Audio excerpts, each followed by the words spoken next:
What's going on, guys? Welcome back. My name is Brandon, and recently I turned my wife's $400 budget Honda dirt bike and converted it over and made it fully street legal. Well, I briefly took it up the road, and one of the issues that I noticed was that it had a terrible vibration in it. So I went and looked into it, and the rear wheel was bent. So I went and purchased a new rear wheel, and that's what we're going to work on today. We're going to be relacing a new wheel, and I'm going to be balancing it because we're going to be running it on the street. Stick around. So I got a brand new wheel, guys. This is a genuine OEM Honda wheel, and these are genuine OEM Honda spokes. They came in like one package for one spoke and one nipple for one spoke. So I just separated them all and figured out which spokes are on the outside, like this one, and then which ones go on the inside, like that one. So this spoke's on the outside. That one's on the inside. I just labeled them so I don't get them all confused, and took some pictures because this is the first time I've ever done this. I'm kind of intimidated by it. I'm fortunate though that it kind of has like some marks on it, so obviously this is an outside one and the spoke goes in that direction. So to save some time, I'm just going to take some bolt cutters and cut the spokes out of it, get the hub out of here, and then we can start putting this existing hub into the new wheel, because this wheel is so bent up it's not even funny. Oh yeah, I knew there was a bad spot. Look at that, guys. So not only is it all dented up, but when the tire spins, when the tire's spinning this way, it's spinning oblong. Probably ought to be wearing some safety glasses too when we do this, guys. They shoot out of there pretty quick.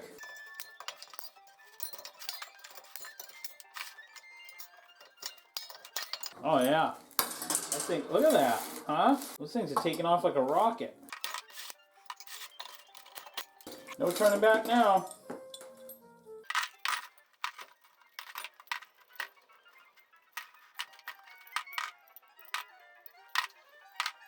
Alright guys, here it goes. Wish me luck. I've never done this before. So I sized up my spokes and I got my inside spokes marked, meaning the ones that come to the inside of the hub. Then these other ones come to the outside of the hub, so here's my outside spokes. I am going to start threading in my insides.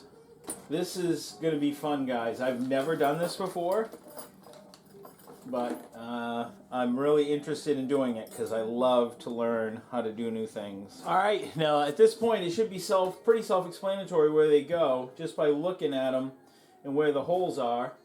And I'm just going to get a little bit of never sees and put a little never sees on the threads just to prevent the spoke nipples from welding themselves on there. So I've got all the outer ones on, and now I'm just loosely on, obviously. I'm not tightening them up very tight. I'm just keeping everything really loose right now. And now we're just going to put on the insides. We got one side all done, just loosely put together, and now we'll flip it over and we'll do the exact same thing to the other side. I think that's got to go kind of like that, but we'll know here better right off. And we'll do the same thing that we did before. We'll start again with the insides.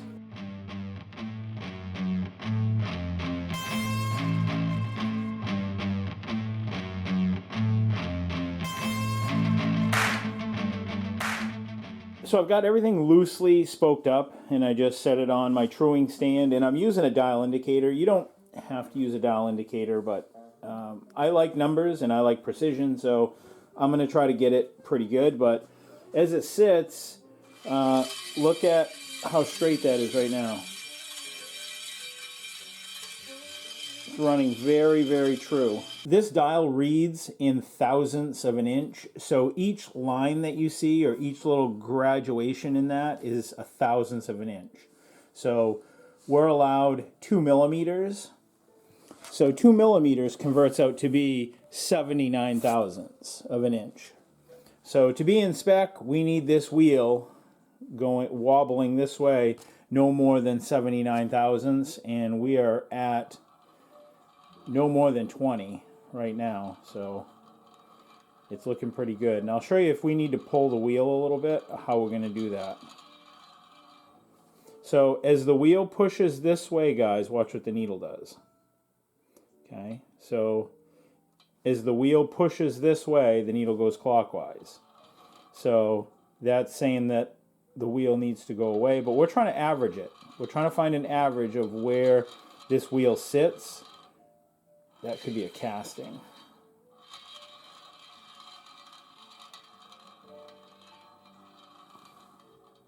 Let me spin it and let off it.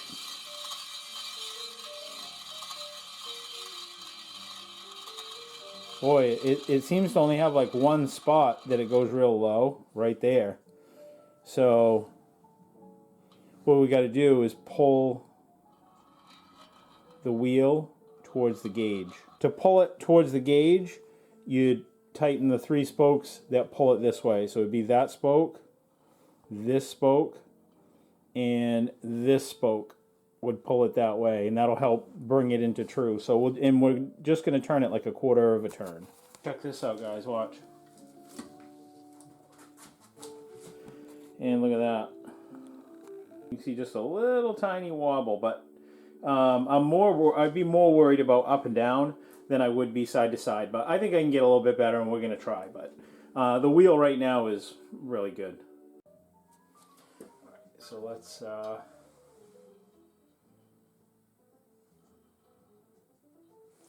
do this one, and this one.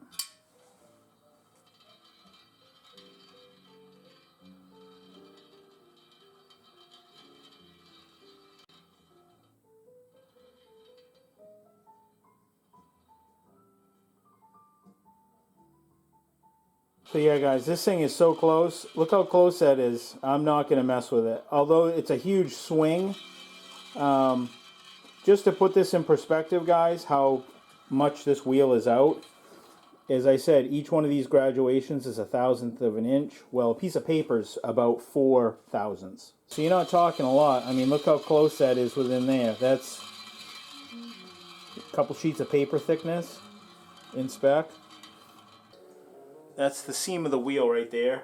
Watch this gauge when it starts getting to there. See how that changes around real drastically? So right there, you see how that's all ground? Well, that's where, you know, where the two halves come together. So when I'm reading the run out on the side of the wheel, it's picking that up. So when you saw it on the side, that's the little bump that we see on the side of the wheel, and the run out is going to be picked up right here. You'll see a jump in the gauge. Hi guys, and because I really don't know much about truing wheels, and this is my first time doing it, I really don't know where you can cut corners and where you can't.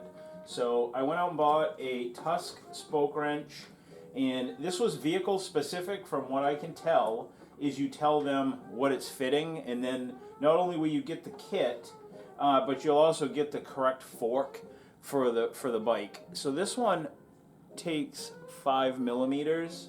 I looked up the torque specs for this bike, and it's like 24 inch-pounds. So I did them the same way that I did when I tightened them down. I've just got a mark, a yellow tape mark right here on the rim, and that signifies where the valve stem goes through, and I did it that way just so I've got a visual reference. And I went through and turned them no more than a quarter of a turn by putting it on, and then I skipped 2, and then I checked it again. You can see that one needed a little bit of turning, and then I skipped 2 and did the next one, and just went all the way around through the wheel until I had the proper torque. That way I knew that I wasn't over tightening them or they weren't too loose, and it just will give me the confidence now to know what a properly torqued spoke feels like. And you know, for my first time, I didn't want to get them too tight or too loose. Too tight, I guess they can rip out through the wheel, and too loose, that can cause problems too. So that way I know I'm getting them just right by having the right tool. It's a little pricey. It was like 120 bucks for this, but whereas I do my own maintenance on my bikes, this isn't like the last time this will get used. I mean, I got my KTM, and I'm sure I'll have other bikes that will get used, and my grandson will probably have stuff. And plus, after a while, you're going to want to check these anyways because they're going to loosen up from riding on them. So it's just good to have them for maintenance. And if you're wondering about this, I'll have a link down in the video description. So now what I'm going to do, guys, is I'm going to take this off the truing stand, and I'm going to put the tire and tube back in this, and we'll get this tire balanced. Yes, I'm going to balance it because it's going to be on the street, and I want to make sure that it doesn't hop around, because I think the wheel lock is going to add some weight and take it out of balance, so we're going to balance it. Some people also say that you can check a wheel by the sound to make sure that the spokes sound the same, so check this out.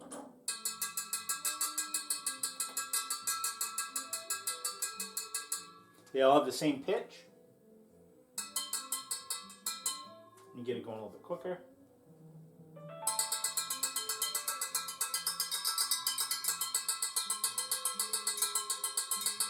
I'm hitting a couple spokes at the same time over here. Oop. There we go. I went out and bought a new rim piece right there that covers up the spokes, and that's the number for that.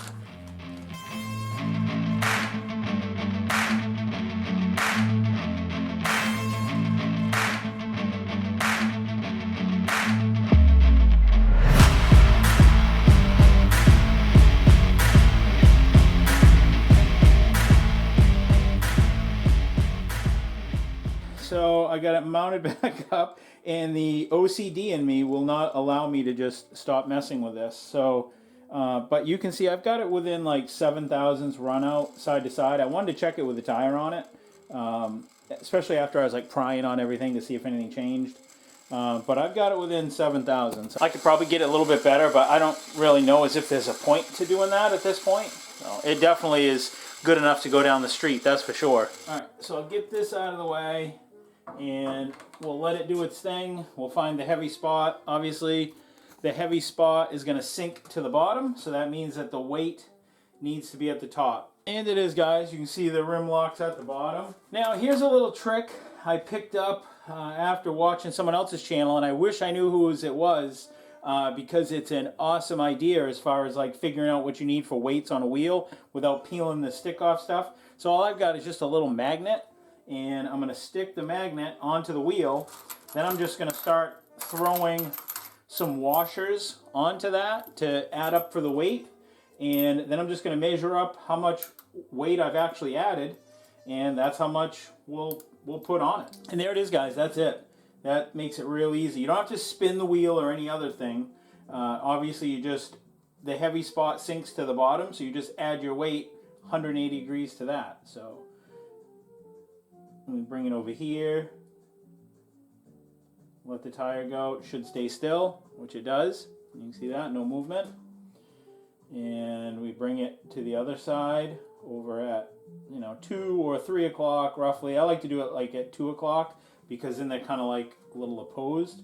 And there you go. So that's what it needs for weight to balance this tire. And we just take all this weight, including the magnet, throw it on a scale.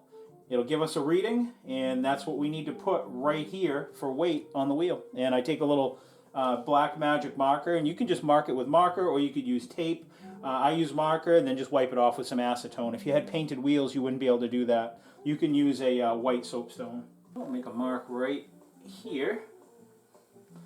And that's where our weight's going to go. Pretty slick, huh? Can't remember who showed that, but it's a good idea. What I usually end up doing, guys, is I take the corner of the weight and usually stick it on, just a little tiny corner, and stick it on, then stick more weight on top of that. But this works way better. I like this idea. All right, let's grab our weights and stack them on our scale and see what it works out to be.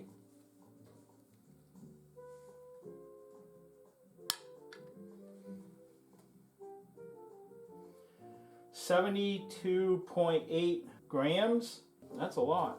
I guess the good part is, guys, is that we can put the weights on either side of the rim, and I could actually stack them up, so that works. So the math works out to be about 5 weights on each side. They're 7 grams a piece. So if I put 5 on one side and 5 on the other, that's going to be pretty close to perfect. I've already cleaned the wheel down with some rubbing alcohol, wiped it down to get any grease and make sure that these weights stick really good.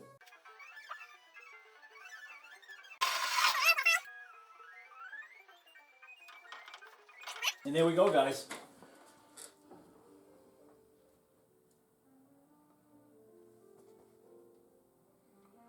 Maybe a little heavy there, but not too bad.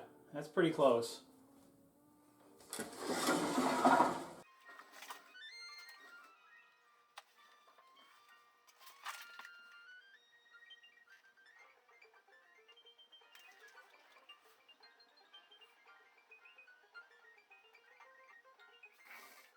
And that's all there is to it, guys. So pretty soon, all I've got left is to re-gear this bike, and then we're going to take it out and we'll run it on the street. I want to thank you guys that watch this channel and subscribe and like and comment and interact with it, because the channel is growing.